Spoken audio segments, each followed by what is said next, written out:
তোমরা টেনশন করো না, তোমরা টেনশন করো না। ও যুবকেরা, তোমাদের কোনো টেনশন নেই।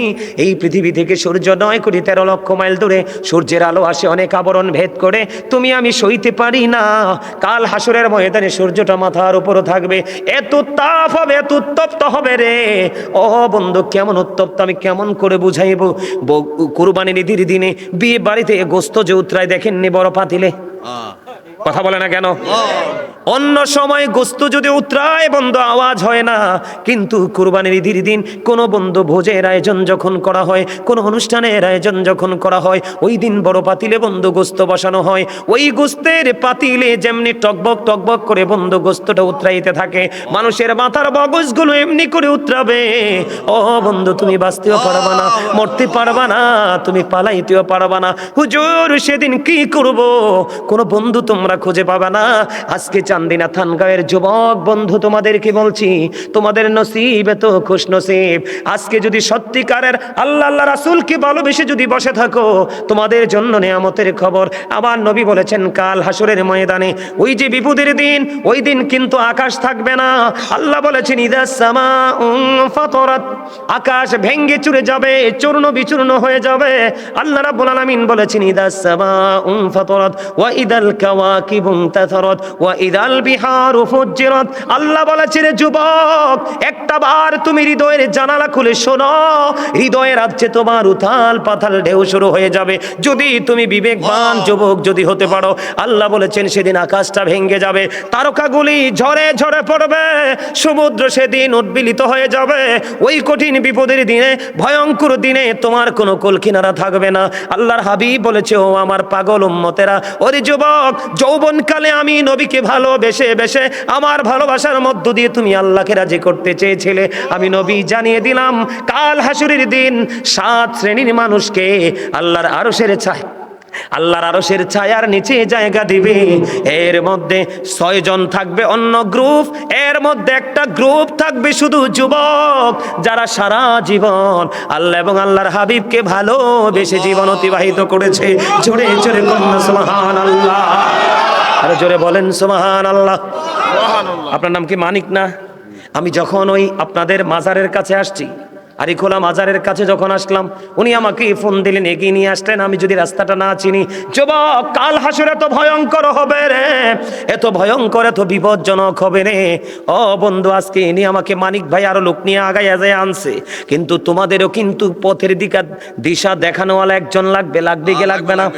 তোমরা যদি যৌবনকালে রাসূলকে ভালোবাসতে পারো, আল্লাহকে ভালোবাসতে পারো, রাসূলের আহলে বাইতকে ভালোবাসতে পারো, সাহাবায়ে কেরামকে ভালোবাসতে পারো, এই বাংলার জমিন ইসলামের যে আল্লাহর ওলিরা তাদের আদর্শকে লালন করে জীবনকে যদি গোছাইতে পারো, আমার নবীজি জানিয়ে দিয়েছেন, আল হাসান ওয়াল হুসাইনু সাইয়্যিদু শাবাবি আহলিল জান্নাহ। রাসূল বলেছেন, imam Hasan and Hussain are the leader of younger people in জান্নাহ। আপনার আমার প্রাণে নবী বলে দিয়েছে, যুবক, তোমরা টেনশন করো না, তোমাদের জান্নাতে নেতৃত্ব দিবে আমার কলিজার টুকরা হাসান হুসাইন দুইজন। জোরে বলেন না সুবহানাল্লাহ, আর জোরে বলেন সুবহানাল্লাহ। আমাদের দেশে তো এখন দলের শেষ নাই, এত এত দল বার হইছে, দলের যত যাই যে করো, কিন্তু নবীরে কেমনে ছোট করা যায় চিন্তা করে। কথা বলেন না কেন? নবীরে কেমনে ছোট করা যায়? যে নবীকে ছোট করবে তার দুনিয়াও নাই, আখিরাতও নাই, নামাজ রোজা হজ যাকাত কোনো কিছু নাই। মনে রাখবেন, আল্লাহ বলেছেন, ইউদিল্লু বিহি কাসীরা ওয়া ইয়াহদি বিহি কাসীরা ওয়া মা ইউদিল্লু বিহি ইল্লাল ফাসিকিন। বন্ধু, কোরআন দিয়ে আল্লাহ কাউকে হেদায়েত দান করেছে। আপনি মনে করেন না কোরআন পড়লেই সে মুমিন। কোরআন পড়লে মুমিন হয় না। 100% ইমানদার হওয়ার পরে সঠিক লাইনে হেঁটে আমল করতে পারলে মুমিন হওয়া যায়। আল্লাহ বলেছেন, আল্লাহ কোরআন দিয়ে কাউকে হেদায়াত করেছেন, আবার কোরআন দিয়ে কাউকে পথভ্রষ্ট করেছেন। ঠিক কিনা বলেন? আরো জোরে বলেন। তাহলে কোরআন পড়লে সবাইকে সহি বলা যাবে? মনে রাখবেন, কাল হাসরের ময়দান, কিয়ামতের আগে আপনারা দেখতে পাবেন। যুবক, তোমাদেরকে বলে যাই, কিয়ামতের আগে তোমরা পৃথিবীতে যারা বেঁচে থাকবে দেখতে পাবে। নবীজি বলেছেন, কিয়ামতের আলামতের মধ্যে অন্যতম একটা আলামত হলো আমাদের মতো মোল্লারা। নাউজুবিল্লাহ বলেন না কেন? নবীজি বলেছে কিয়ামতের আগে একজন মেতর, একজন মুচি, একজন কামারের চাইতেও নিকৃষ্ট হবে মোল্লারা। ওর সঠিক শিক্ষা তাদের মধ্যে থাকবে না, সঠিক কিতাব পড়ার যোগ্যতা তাদের থাকবে না, সঠিক এলেম তাদের মধ্যে থাকবে না। তাদের এই এলেম শূন্যতার কারণে সমাজের মধ্যে, জাতির মধ্যে মন গড়া কথা বলে বলে বন্ধু মানুষকে বিভিন্ন দলে দলভুক্ত করবে। অলরেডি বাংলাদেশে এটা চালু হয়ে গেছে। কথা বলেন না কেন? এই কারণে আজকে একজনের মাহফিল আসলে কয়টা তো অমুক হুজুর আইছে যাব না। কথা বলেন না কেন? আরেকটা আসলে ওটা তো আরেক হুজুর আসতে যাব না। এই করতে করতে আজকে মুসলমান ইসলাম থেকে অনেক দূরে, ঠিক কিনা বলেন? এবার আমার দিকে তাকান বন্ধু, আমার মিশনটা আপনারা খেয়াল করেন। ধরবেও খুব শক্তভাবে, বাঁচতে পারবা না, মরতে পারবা না, পালাতে পারবা না। এখন ওখানে জাহান্নামে তোমরা কি করবা? আল্লাহ কয় জাহান্নামীদের জন্য আমি খাবার বরাদ্দ রাখছি। কি রাখছি? সভাপতি সাহেব কি রাখছে? খাবারটা কেমন শুনবেননি? জাহান্নামীদের জন্য খাবার বরাদ্দ। এই যুগের ম্যাক্সিমাম যুবক এবং যুবতী জাহান্নামী। আপনারা আমাকে ভালোবাসলেও পারেন, না বাসলেও পারেন। আল্লাহ বলেছেন আল হক, আর রাসূল বলেছেন আল হাক্কু মুররুন, হক কথা তিতা। হক কথা কি? রাসূল বলেছেন অকুলু কাউলান, আল্লাহ বলেছেন অকুলু কাউলান সাদীদা। আল্লাহ বলেছেন সে দা রাইট থিং। তিতা হইল সত্যটাই বলো। কি করো? কেন সত্যটা বলবো জানেন? হযরত মুহাম্মদ সাল্লাল্লাহু আলাইহি সাল্লাম was born in Arab country. His father's name was Abdullah. His mother's name was Amina. His father said died before he was born. He lost his mother in his childhood. He was very truthful. জোরে বলেন আল্লাহু আকবার। আপনার আমার প্রাণের নবী ছিলেন শ্রেষ্ঠ সত্যবাদী। আমার দিকে তাকান। আমেরিকার গবেষক মাইকেল এইচ হার্ট তিনি বক্তব্য দিয়েছেন the 100, A ranking of the most influential person in the history. আমেরিকার গবেষক মাইকেল এইচ হার্ট তিনি 100 জন প্রভাবশালীর তালিকা করলেন। কতজন? 100 জন প্রভাবশালীর তালিকা করে তিনি ইনফ্লুয়েন্সিয়াল দ্বারা আপনার আমার প্রাণের নবীকে শ্রেষ্ঠ আপনার প্রভাবশালী হিসেবে আখ্যায়িত করেছেন। জোরে করুন না সুবহানাল্লাহ। শাহপুর দরবার শরীফের পীর সাহেব কেবলা ডক্টর আহমদ পিয়ারা বাগদাদি, যিনি বসরা ইউনিভার্সিটির ইংলিশ লেকচারার ছিলেন, তিনি বলেছেন of all the great religious personalities of all prophet Muhammad রাসূলুল্লাহ সাল্লাল্লাহু আলাইহি ওয়াসাল্লাম ওয়াজ দ্য মোস্ট সাকসেসফুল। জোরে জোরে কোন আল্লাহু আকবার। আমার নবী সকল নবী রাসূলের মধ্যে ইমামতি থেকে রাজনীতি, রাজনীতি থেকে ইমামতি, প্রত্যেকটা জায়গায় সফল। কিন্তু আমরা সেই নবীর উম্মত হয়ে কি সফল হতে পারছি? পারি নাই। কেন পারি নাই? কারণ আমরা রাসূলকে উপদেষ্টা হিসেবে গ্রহণ করতে পারি নাই। এখন অনেক ছেলে বিসমিল্লাহ আউযুবিল্লাহ পড়তে পারে না, অনেক মুরব্বী আছে ভালো করে সূরা ফাতিহা পড়তে পারে না, নবীজিকে নিয়ে বিভিন্ন ধরনের বিরূপ মন্তব্য করে। আছে না নাই? নবীজিকে নিয়ে বিন্দু পরিমাণ, সরিষা পরিমাণ বিরূপ মন্তব্য যদি কেউ করে, জবান দিয়ে করুক, অন্তর দিয়ে করুক, কেউ বললে তাকে সমর্থন দিয়ে করুক, নবীজি বলেছেন সাথে সাথে হাদিস শরীফের মধ্যে আসছে সে কুফরি করে ফেললো। যে কুফরি করে সে কি আর ইমানদার থাকে? আর জোরে বলেন থাকে? তোমরা ভাই কেন বোঝো না? বাবাদেরকে বলছি আপনারা কেন বোঝেন না? কালেমার দিকে তাকায় দেখেন, লা ইলাহা ইল্লাল্লাহর সাথে মুহাম্মদুর রাসূলুল্লাহ আছে। আছে না নাই? লা ইলাহা ইল্লাল্লাহ মুহাম্মাদুর রাসূলুল্লাহ। There is no God but Allah. Muhammadur Rasulullah sallallahu alaihi wasallam is the blessing. Muhammadur Rasulullah sallallahu alaihi wasallam is the messenger of Allah. খেয়াল করছেন বিষয়টা? আপনি নামাজে যাইয়া দেখেন না, ফরজের সাথে সাথে ওয়াজিবের সাথে সাথে সুন্নাত নফলও আছে। ফরজ আর ওয়াজিব আল্লাহর দিকে, সুন্নাত নফল রাসূলের দিকে। আসেনি? আসেনি কোন? আপনি আজান দিতে যান, আজানে যাইয়া দেখেন আল্লাহু আকবারের সাথে আশহাদু আন্না মুহাম্মাদুর রাসূলুল্লাহও আছে। আছে না নাই? আপনি আখিরি বৈঠকে যদি নবীজিকে সালাম দিতে না পারেন তাশাহুদে, তাহলে আপনার নামাজটাই হবে না, বাতিল হয়ে যাবে। তাহলে আপনি আমি দেখতে পাইতেছি প্রত্যেকটা জায়গা আল্লাহ যেখানে রাসূলও সেখানে, কিন্তু সেই জায়গাতে আপনি আমি রাসূলকে জুতা করার মানে কি? রাসূলের সাথে বিদ্বেষ না? কথা বলেন, রাসূলের সাথে শত্রুতা না? Allah of the first failure is the lord of world রব্বুল আলামিন। খেয়াল করেন, মুহাম্মদুর রাসূলুল্লাহ সাল্লাল্লাহু আলাইহি সাল্লাম is the blessing for the world রাহমাতাল লিল আলামিন। খেয়াল করছেন না বিষয়টা? রব্বুল আলামিন রাহমাতাল লিল আলামিন। আল্লাহ তো স্রষ্টা, আপনি আমি দেখবো না, কিন্তু আল্লাহ রাব্বুল আলামিনের পক্ষ থেকে নিয়ামত হয়ে এসেছে আপনার আমার প্রাণের নবী। ওই নবীকে ভালোবাসলেই আপনার আল্লাহকে পাওয়া একেবারে ইজি। জোরে কন্না সুবহানাল্লাহ। এখন আমরা কি সেই নবীকে মানি? হ্যাঁ বলবো আমরা মানি, কিন্তু মানা, আসল মানা কোনটা? যেটা হচ্ছে নবীজি যেটা বলছে করো সেটা করব, যেটা বলছে করো না সেটা আমরা করব, সেটা হচ্ছে প্রকৃত মানা। আর আপনি মুখ দিয়ে যদি বলেন মানি, তাহলে কি সফলতা আসবে? না আসবে। এখন আমি যুবক ভাইদেরকে বলছি, এই যে জিন্স প্যান্টের কথা বললাম, তোমরা কি রাগ হইছো? হ্যাঁ, এটা কি তোমাদের জন্য একটা শিক্ষা হলো না? তোমাদেরকে আরেকটা কথা বলে রাখি, কখনোই টকটকে লাল পাঞ্জাবি, টকটকে লাল শার্ট, টকটকে লাল গেঞ্জি তোমরা কখনোই পরবে না। নবীজিকে হাদিস শরীফের মধ্যে আসছে, নবীজিকে দুটো লাল জামা পরিহিত একজন লোক এসে নবীজিকে একবার সালাম দিলেন, নবীজি সালামের জবাব দিলেন না। আরেকবার নবীজিকে সালাম দিলেন, নবীজি দ্বিতীয়বার সালাম দেওয়ার পরও জবাব দিলেন না। কেন? হাদিস শরীফের মধ্যে আসছে লাল জামা পরা একজন ইমানদার পুরুষের জন্য, টকটকে লাল, যেটা নিখুঁত লাল, টকটকে লাল জামা পরা একজন ইমানদার পুরুষের জন্য মাকরুহ তাহরিম, এটা হারামের অন্তর্ভুক্ত। নাউজুবিল্লাহ বলেন না। তাহলে কি করা যাবে না? লাল পরা যাবে না, জিন্স প্যান্ট পরা যাবে না, জিন্স প্যান্ট না, যেই কোনো পোশাকে নাভির নিচে পরা যাবে না, পরলে নাভির উপরে অথবা বরাবর নিচে দিয়ে রাখতে হবে টাকনোর উপরে। জোরে কোন সুবহানাল্লাহ। আমার কথা কি বুঝতে পারছেন আপনারা? তাহলে আপনারা আমার জন্য জাহান্নামে খাবার বরাদ্দ আছে, সেই খাবারের নাম হলো জাক্কুম। কে নাম শুনছেন? জাক্কুমের কাঁটাযুক্ত ফল, কাঁটাযুক্ত না শুধু, এটা এত বিষাক্ত। এই বর্তমানে যদি আপনাদের চান্দিনা থানগাঁওয়ের জমিনে যদি এই মুহূর্তে একটা ফোঁটা জাক্কুম পড়ে, গোটা পৃথিবীর মাটি বিষাক্ত হয়ে যাবে। পৃথিবীর কোনো গবেষক এই জমিনে কোনোদিন কোনো শস্য ফলাতে পারবে না। এই খাবারটা জাহান্নামীরা কন্টিনিউয়াসলি খাইতে হবে, খেতে হবে, কিন্তু বাঁচতেও পারবে না, মরতেও পারবে না, পালাতেও কারো উপর দোষও দিতে, কারণ আল্লাহ বলেছেন তুমি নিজের উপর নিজে জুলুম করো। আরেকটা খাবারের খবর জানতে পারলাম, যেটার নাম হলো তিনাতুল খাবার, এটা হাদিস শরীফে আসছে। ইয়া রাসূলুল্লাহ, ইয়া হাবিবাল্লাহ, নবী গো, ও প্রাণের নবী, তিনাতুল খাবারটা কি গো নবী? ইয়া রাসূলুল্লাহ, ইয়া হাবিবাল্লাহ, নবী গো, এই তিনাতুল খাবারটা কি গো? আমার আপনার প্রাণে নবী বন্ধু জানিয়ে দিয়েছেন, এই তিনাতুল খাবারটা হলো আরেকটা জাহান্নামীর পচা রক্ত, পুজ অথবা ঘাম। নাউজুবিল্লাহ বলবেন না? আরে আরো জোরে বলেন না নাউজুবিল্লাহ। রক্ত, পুজ, ঘাম খাওয়া যাবে, কিন্তু সেদিন খেতে হবে। বাঁচতে পারবেন না, মরতে পারবেন না, পালাতেও পারবেন না, উপায় নাই রে বন্ধু। এই দুনিয়ায় মানুষ পানির তৃষ্ণা লাগলে বন্ধু পাগল হয়ে যায়। গরম পানি খেতে চায় না, ঠান্ডা পানি চায়। ঠান্ডা পানিতেও যদি তৃষ্ণা না মিটে বন্ধু কি করতে চায়? ও বন্ধু, ফ্রিজের পানি খেতে চায়। কিন্তু জাহান্নামীদের জন্য বন্ধু একটা পানি বরাদ্দ, এটা এত উত্তপ্ত হবে, এত গরম হবে। আল্লাহ রাসূল বলেছে মাথার মধ্যে ডালতে দেরি রে, পেটের মধ্যে এটা ঢুকবে। পেটের মধ্যে ঢোকার পরে 2 রানের মধ্যখান দিয়ে ভিতর থেকে সব কিছুই জুসের মতো। বাড়িতে চাল ভেঙে পায়েস রান্না করা হয় পাতলা, ওই রকম বন্ধু লিকুইড হয়ে 2 রানের মধ্যখান দিয়ে সব কিছু বের হতে থাকবে। কান্না, চিৎকার, হাহাকার, কেউ পাবে না, কাউকে তুমি সেদিন পাবে না। কারণ আল্লাহ বলেছেন তোমরা যদি আমি আল্লাহকে পেতে চাও, তোমরা আমার হাবিবকে জানের চাইতে বেশি ভালোবাসো, সন্তানের চাইতে বেশি ভালোবাসো, ধন দৌলতের চাইতে বেশি ভালোবাসো, তাহলে তোমরা আমি আল্লাহকে রাজি করতে পারবে। ডিরেক্টলি আমাকে ডেকে ডেকে আমি আল্লাহ পর্যন্ত তোমরা আসতে পারবা না।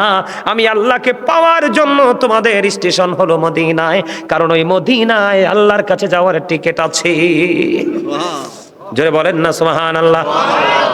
আপনার রাসূলের কথা কইলে ভালো লাগে না? হ্যাঁ, রাসূল ছাড়া উপায় নাই তো। আল্লাহ বলেছেন মাইয়াতি রাসূলা ফাকাদ আতাল্লাহ। আল্লাহ বলেছেন হি হো অবিস দ্যাটস অবিস আল্লাহ। যেই ব্যক্তি রাসূলের নির্দেশ মানলো সে যেন আল্লাহর নির্দেশ মানলো। যাবেন কই রাসূলকে থুইয়া? রাসূল ছাড়া উপায় নাই। যতই গারপাক দেন, যতই মোটামি দেখান, রাসূল ছাড়া আপনার উপায় না। আরো জোরে বলেন উপায় আছে? রাসূল ছাড়া উপায় আছে? আমার দিকে তাকান, আল্লাহ কোরআনে বলেছে, কোরআনকে অস্বীকার করার দুঃসাহস কারো আছে? আল্লাহ বলেছেন কুল ইন কুনতুম তুহিব্বুনাল্লাহ ফাত্তাবিউনি ইউহিব্বুকুমুল্লাহু ওয়া ইয়াগফিরু লাকুম যুনুবাকুম ওয়াল্লাহু গফুরুর রহিম। আল্লাহ বলে সে বলুন, ইফ ইউ ডু লাভ আল্লাহ, যদি তোমরা আল্লাহকে ভালোবেসে থাকো, ফলো মি মুহাম্মদ সাল্লাল্লাহু আলাইহি ওয়াসাল্লাম, মুহাম্মদ সাল্লাল্লাহু আলাইহি সাল্লামের অনুগত হয়ে যাও, আল্লাহ উইল লাভ ইউ। মুহাম্মদ সাল্লাল্লাহু আলাইহি সাল্লামের অনুগত হতে পারলে আল্লাহ তোমাদেরকে ভালোবাসবে, এন্ড ফরগিভ ইউর সিনস, তোমাদের সমস্ত জীবনের গুনাহ মাফ করে দিবে। আর জোরে কন্না সুবহানাল্লাহ। তাহলে সহ্য করতে পারবেন নি? জাক্কুম খাইতে পারবে তো? খাইতে যেহেতু পারছেন না, আগে থেকে সজাগ হওয়া দরকার না? যেহেতু তিনাতুল খাবার খেতে পারবেন না, আগে থেকে অ্যালার্ট হওয়া দরকার না? উত্তপ্ত গরম পানি মাথায় দিলে পেটে ঢুকবে, সব গলে বের হয়ে যাবে, কিন্তু মরণ হবে না। বাঁচতেও, পালাইতেও, দৌড় দিতে পারবেন? আরে না, আল্লাহ না বলছেন না বাতশা রাব্বিকা লাশাদীদ, ধরে ফেলবে তো শক্ত করে। যাবেন কিভাবে? গুন্ডামি পৃথিবীতে চলবে, ওপারে চলবে, ওপারে গুন্ডামি চলবে মুমিনদের। ওই বললাম না, যেই যুবক যৌবনকালে আল্লাহর জন্য সময় ব্যয় করেছে, ওই তার জন্য আল্লাহর আরশের নিচে জায়গা বরাদ্দ দেওয়া আছে। আর তার নেতৃত্ব দেওয়ার জন্য ইমাম হাসান হুসাইনকে রাসূল বলে গেছেন। সুবহানাল্লাহ বলেন, আরো জোরে বলেন। কেমন গুন্ডামি করবে? একজন যুবক জান্নাতে চলে গেল, জান্নাতে যাওয়ার পরে আপনার এবার একটা সবুজ রঙের পাখি আসবে, এসে বলবে, এই আমারে পছন্দ হইছে? কয় হ। তুমি কি আমাকে ভুনা করে খেতে চাও? সুবহানাল্লাহ। হ্যাঁ, আমার তো মন চায় তোমাকে ভুনা করে খেতে। হাদিস শরীফের মধ্যে এসেছে তাৎক্ষণিকভাবে সবুজ রঙের পাখিটা ভুনা হয়ে চলে আসবে। জোরে জোরে কন্যা সুবহানাল্লাহ। জান্নাতীরা ভক্ষণ করবে মজা করে, কিন্তু মজার বিষয় হলো তার কোনো প্রস্রাব হবে না, পায়খানা হবে না, মলমূত্র ত্যাগ করবে না। আর জাহান্নামীরা খাইবে, আর কি অবস্থা হবে বললামই তো। আমি কিন্তু জান্নাত জাহান্নাম নিয়ে ওয়াজ না, একটু এক্সাম্পল স্বরূপ দিলাম। এবার আমি দুটো বিষয় ছোট্ট ছোট্ট করে শেষ করব। একটা বিষয় হলো আমাদের বর্তমানে বাংলাদেশে কৃপণতা। কি আমাদের বাংলাদেশে কৃপণতা বাড়ছে কিনা? আমরা কন্যা কথা কন না কিনলে, আরে ব্যাকে মিলি কথা কন, বাড়ছে। কৃপণতা বাড়ার পক্ষে বাড়ছে বলে স্বীকার করেন কে কে? হাত তোলেন, 2 হাত। মানে কৃপণতা বাড়ছে বলে স্বীকার করেন কে কে? 2 হাত তোলেন। সবার পক্ষে তো বাড়ার নমুনাই দেখা যায়।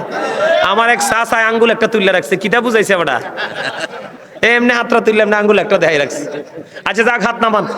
কৃপণতা বাড়ছে তো? বাড়ে নাই? কথা বলেন, বাড়ছে না? এখন কৃপণকে তো আল্লাহ পছন্দ করে না, কৃপণকে আল্লাহ পছন্দ করে না। কৃপণের জন্য কোনো নিয়ামত নাই। কেন বললাম না? ভুল কইলা? আপনি দেখবেন মসজিদের জন্য টাকা খুঁজতে, ভাই আমার কাছে টিয়া নাই, 1 সপ্তাহ পরে আইস, 1 সপ্তাহ পরে দরজা লাড়া দিলে এতে বাইতে নাই। তার মানে এদের মধ্যে কৃপণতা। কি এদের মনের নিয়ত, এতে মসজিদে টিয়া দিত না। কথা কন না কেন? আবার আরেকটা কৃপণ আছে, বছরে একবার সে কৃপণতাটা দেখায়, যেটা যার উপরে অনেক ধন আছে, জাকাত দিতে হবে। জাকাত দেওয়া ফরজ নাও? দিতে হইব না? মানে হেতে এই রমজান মাস আসলে বা বছর শেষে হেতে জাকাত দিতে চায় না। এটা হচ্ছে এক ধরনের কৃপণ, আছে না নাই? আবার সমাজে আরেক ধরনের কৃপণ আছে, মাহফিলের জন্য টাকা চাইলে দেয় না। কথা বল না কেন? আছে না নাই? আরেক ধরনের কৃপণ আছে, সমাজের মধ্যে গরিব মানুষ যদি থাকে তার জন্য তার ডেক্সি ভরা তরকারি কিন্তু পয়সা পড়ে যায়, তারপরও গরিবরে দেয় না। আছে না নাই? এমন অনেক গরিব মানুষ, বড় লোক আছে, তার কাপড়গুলো পুরনো, মোটামুটি পুরনোর পর বস্তা ভরে আগুন জ্বালাই দেয়, কোনো গরিবকে দেয় না। আছে না নাই? আরো জোরে বলেন, আছে না নাই? তাহলে এই কৃপণ গুলার নিয়ে একটু ওয়াজের দরকার আছে নি? আরো জোরে বলেন। আচ্ছা, আপনারা এই দুলাবালির মধ্যে চিক চিক চিক চিক করে হীরার মতো, সোনার মতো কিছু জিনিস দেখা যায় না? বালুতে দেখেননি? এটা হলো কৃপণতার ফসল। কে? হ্যাঁ হ্যাঁ, এই তো দেখছো নি? তোমরা কইতে পারবানি? তোমরা তো আসো ডিজিটাল মুরব্বীরা, দেখছো নি কি তা কয়? তোমরা তো আসো মোবাইল নিয়া। বন্ধুর বাঁশি বাজে রে আমার কানে কানে। কথা বলেন না কেন? তোমরা তো এটা লইয়া মুরব্বীরা, দেখছো নি? আমি শুরু করার আগে কই দিছে কারণের ধন। এটি কার ধন? বন্ধুরে আমার, এটা মুরব্বীরা জানে, এই যুবকদেরকে একটু জানানো দরকার, যেহেতু তারা আসছে। যুবক তোমরা শুনবানি? এই শুনবা? তোমরা শুনবা? একটু জানার দরকার না? কারণ তোমরাও অনেক সময় কৃপণতা করো, ঠিক না? 20 টাকার নোটটা রাইখা দিয়া শুক্রবারে 5 টাকারটা বের করে দাও, তাও আদলিটা। কথা কয় না কেন? অন মসজিদ কমিটি আদলি ভাঙাইতে তো বিপাকে পড়ে, ঠিক না? বা ঠিক না? ভুল কইলাম? আচ্ছা, আদলি দিছে, আরেকটাই কি করছে? পুরান আছে টাকা, নতুন আছে, এতে পুরানটা দিছে, তাও সিরানা। কথা কন না কেন? আছে না নাই? শোনেন, এটা বানানো গল্প না, আপনাদেরকে মজা দেওয়ার জন্য বলছি না। কুমিল্লা কান্দির পাড়ে আমি একবার চকবাজার থেকে কান্দির পাড়ে আসছি, তো 10 টাকার নোটটা একটু সিরা আর কি। চকবাজার থেকে কান্দির পাড়ে আসলে 10 টাকা নেয় অটোতে, রিক্সা আনলে 30 টাকা নেয়। তা আমি আর ভালো করে খেয়াল করি নাই, 10 টাকার নোটটা রিক্সা ড্রাইভারকে দিছি। রিক্সা ড্রাইভারকে দেওয়ার পরে রিক্সা ড্রাইভার সাইয়া কয়, হুজুররা দাওয়াত খাইয়া তো হাদিয়াটা সাইয়া লয় না, লাগিয়া এই দশা। একটা লজ্জা সে পাইলাম, লজ্জায় আর রিক্সাওয়ালার দিকে ফিরা তাকাইও না, কারণ নাইও পকেটে আর।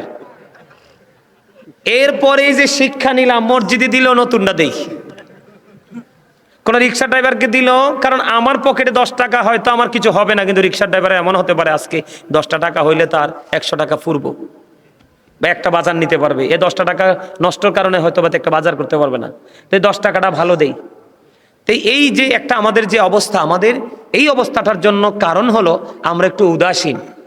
আমরা কি একটু উদাসীনতার মধ্যে আছি আমরা। উদাসীনতা, এই আল্লাহ রাসূল বলেছে তোমরা কৃপণতাকে কি করো? পরিহার করো।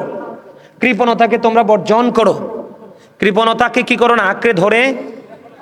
বন্ধুরে আমার, আপনার আমার প্রাণের নবী হাদিস শরীফের মধ্যে এসেছে বন্ধু, আজকে আসার আগেও বন্ধু হাদিসটা দেখে এসেছি।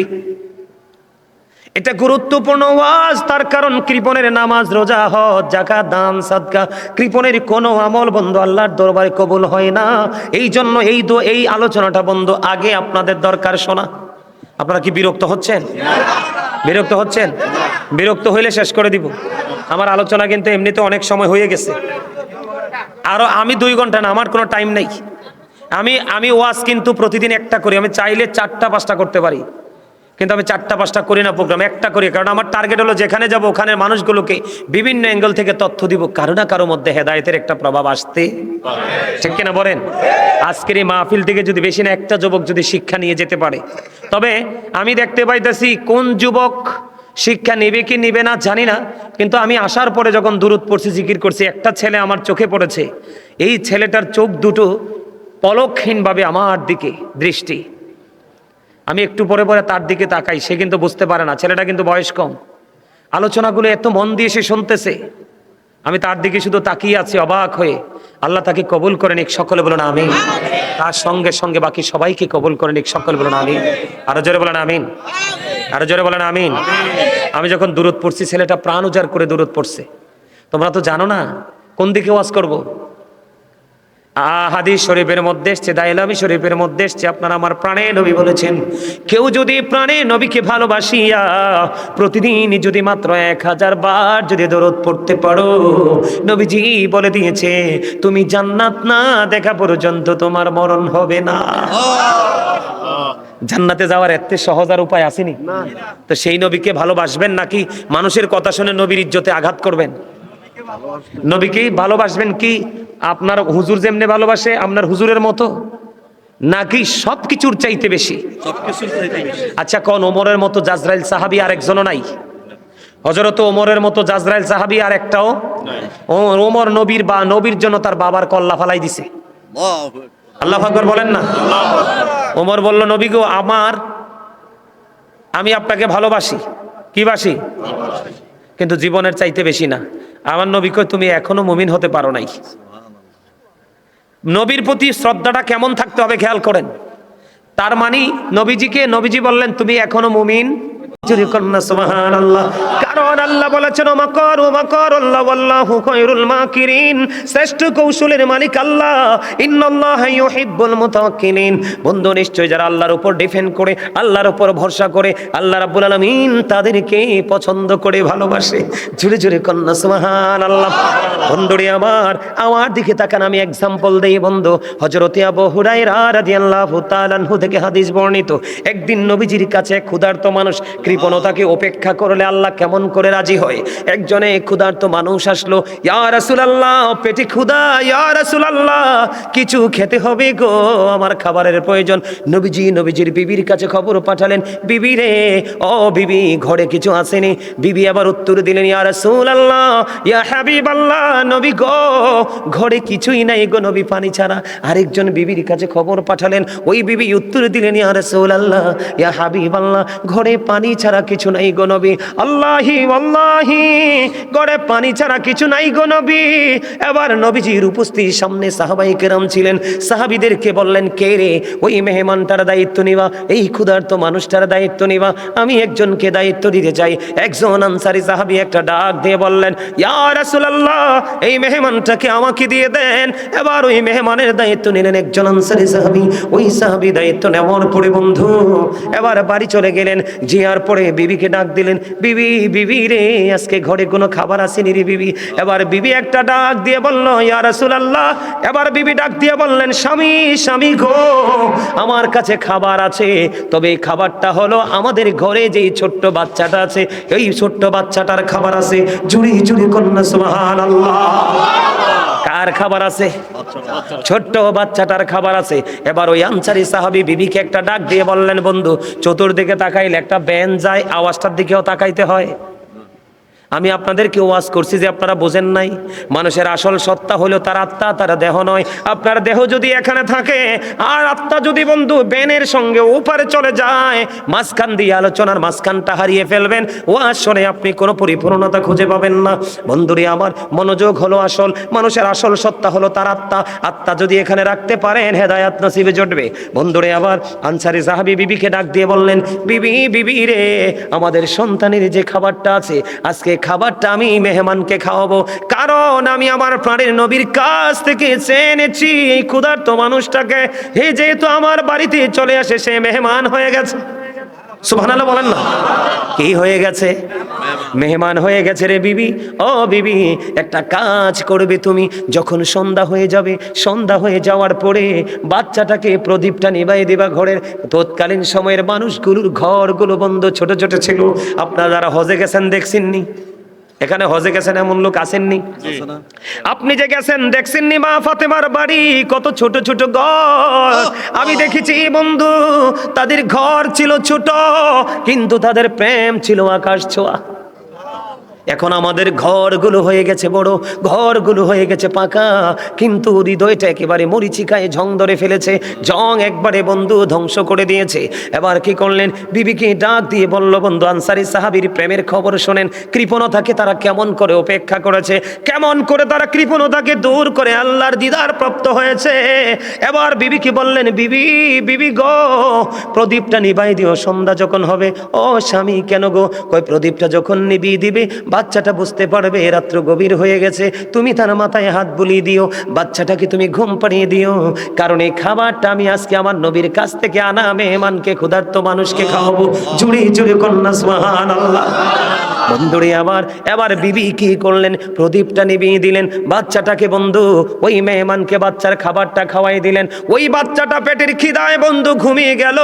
তার আল্লাহর দিদার কেমন করে চেয়েছে, নবীজির কথাকে তারা কেমন করে মূল্যায়ন করেছে। আমরা সবাই নবীর উম্মত দাবি করি, আল্লাহর বান্দা দাবি করি, কিন্তু আমরা পরিপূর্ণ পথভ্রষ্টতার মধ্যে আছি বন্ধু। এবার কি করলো? মেহমানকে খাবারটা খাইয়ে দিল, রাত্র ফুরিয়ে গেল। সকাল যখন হলো, এবার ওই আনসারী সাহাবী নবীজির দিকে আসতেছে, নবীজির দিকে আসতেছে, হুজরার দিকে হেঁটে হেঁটে আসে।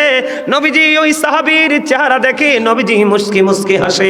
এবার ওই সাহাবী কাছে চলে আসলেন, ইয়া রাসূলুল্লাহ, ইয়া হাবিবাল্লাহ, নবী গো, এত মিষ্টি হাসি, এত মুস্কি হাসি আপনার নূরানি চেহারায় ফুটে ওঠার কারণ কি? আমার নবীজি এবার একটা ডাক দিয়ে বললেন, ওই মুস্কি হাসি দেওয়ার কারণ হলো গত রজনীতে তুমি, তোমার যে মেহমান ছিল, তুমি যে আমার কাছ থেকে মেহমান চেয়ে নিয়েছো, ওই মেহমানের সাথে তুমি যে আচরণ করেছো, এই আচরণে আমার আল্লাহ খুশি হয়ে গেছে।